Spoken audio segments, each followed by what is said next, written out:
Well, hello, folks out there in YouTube land. Got a really weird story for you today. You're not going to believe it. Yep, according to a report, it's all over the internet, ESPN, etc. The helmets have not been encrypted in the Power 4, and we're going to get all into this story and see what the crap's going on. The Big 12 is still dealing with this. I think they've tried to deal with the SEC and the other conferences, but I'm going to dive right into it so you have the actual details. Because I was shocked. I was like, there's no way in the world this could happen after the whole Connor Stallions disaster. Sign stealer guy. And also, sorry I didn't do a show yesterday. I had to go get a steroid shot in my left shoulder because it's been bothering me. And I didn't get back in time. And here's the thing about getting a steroid shot. It jacks you up. Chip, I'm all jacked up on Mountain Dew. I love that. Yeah, I've been all hopped up on Mountain Dew for the last 24 hours. But anyway, let's get right into this. This is crazy. It says college helmet communications on unencrypted frequencies. It says the coach-to-player in-game communications that we all went to because of the whole Connor Stallions stealing signs and all that craziness. We all went to this and we thought we were going to have the NFL level situation. They are encrypted is my understanding. Of course they are. There's billions of dollars bet on NFL. For some reason, we haven't been at the Power 4, according to these reports. It says sources told ESPN on Wednesday a revelation that raises questions about whether they could have been compromised. God. Texas Tech's athletic director Kirby Hocutt said he raised the issue during a call with Big 12 athletic directors Tuesday after learning the Red Raiders' helmet communications were unencrypted and accessible to anyone with a scanner and knowledge of how to locate the frequencies. Do you might know where Connor's been? Jeez, unbelievable. I can't even, how is this possible? The Big 12 has instructed its 10 schools playing games this weekend to send their helmet communication devices back to GSC, the provider of all 68 Power 4 teams this year, for a software update that would provide encryption. Sources confirmed. It says the modules and cutoff switches are expected to be updated before Saturday's game. The AD from Texas Tech said, we've got to have a game whose integrity is not questionable in any way on Saturday afternoon. We owe it to the 120 young men on our football team to ensure that happens, that it's a fair game, fair competition, and the same set of rules are enforced. In the report, it says no schools have made specific allegations that an opponent may have accessed their in-game frequencies, and several Big 12 and Power 4 coaches and staffers have questioned whether a competitive advantage could be gained if that did occur. Here we go. Oh, well, there's no way they could figure this out, even if they had the frequencies. How could they know? Because they'd have to know the signs too. The same argument was made about Connor Stallions in Michigan. Oh, well, they couldn't have possibly had all those signs.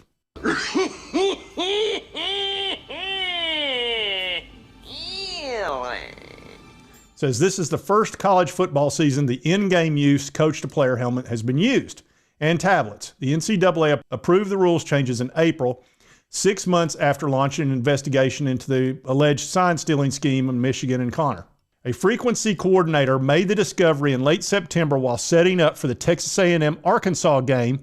The coordinator notified the SEC of his findings as well as Baylor and TCU, which forwarded the information to the conference. Football operations executives for the SEC, Big 12, Big 10, and AC have worked together with GSC in the 4 weeks since to investigate potential concerns and move to a more encrypted and secure platform.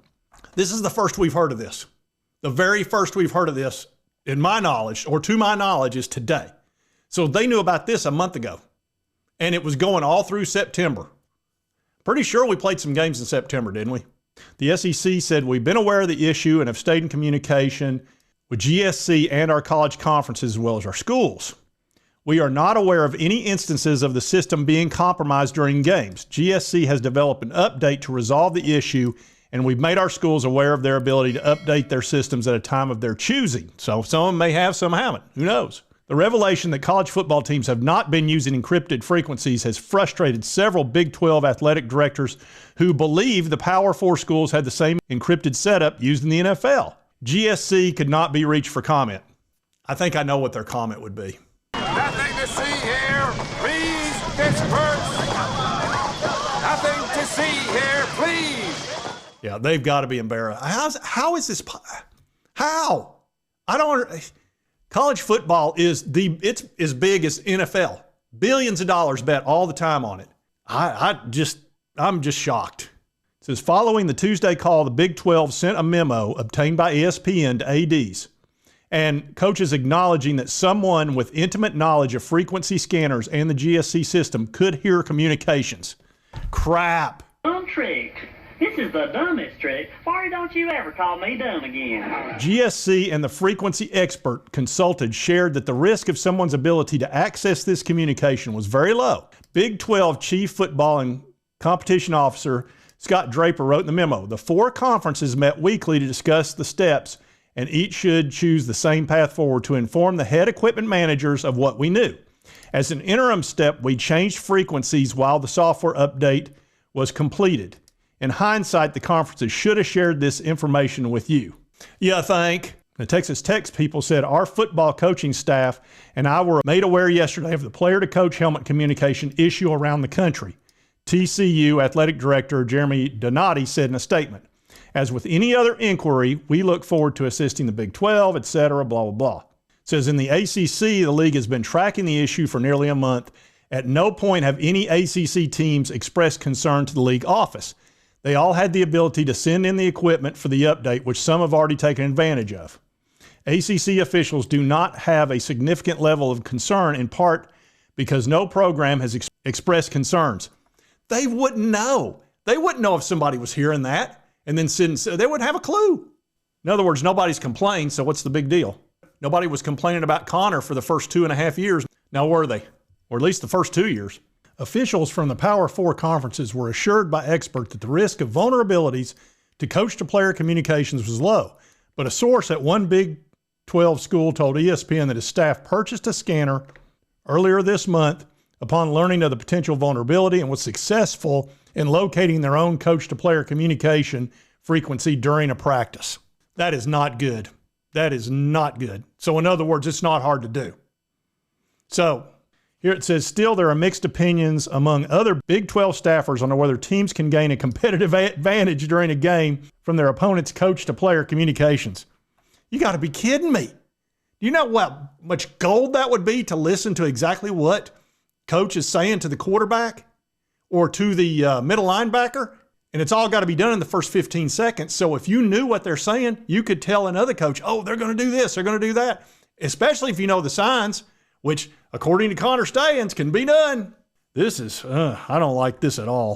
It says the frequency does not broadcast all headset communications between coaches, which would be invaluable, but merely what one coach says to one player on the field. The key player, the quarterback, or the captain of the defense. Jeez, I love it. And only when the coach is holding the button to speak to them before communication is cut off after 15 seconds. Oh my goodness. An opponent tuned into that frequency would also need to know how to decode their play calls and effectively communicate adjustments to their own team before the snap, a much more challenging task than sideline signal stealing. There's no real advantage, one Big 12 chief of staff argued. One, you're speaking a different language. Two, if you think you'd be able to enact in real time what they say and try to do on the field, you're delusional. I love to dance a little sidestep. Now they see me, now they don't. Have come and gone. You're just being your stereotypical paranoid football coach. You can relay it to the kids fast enough.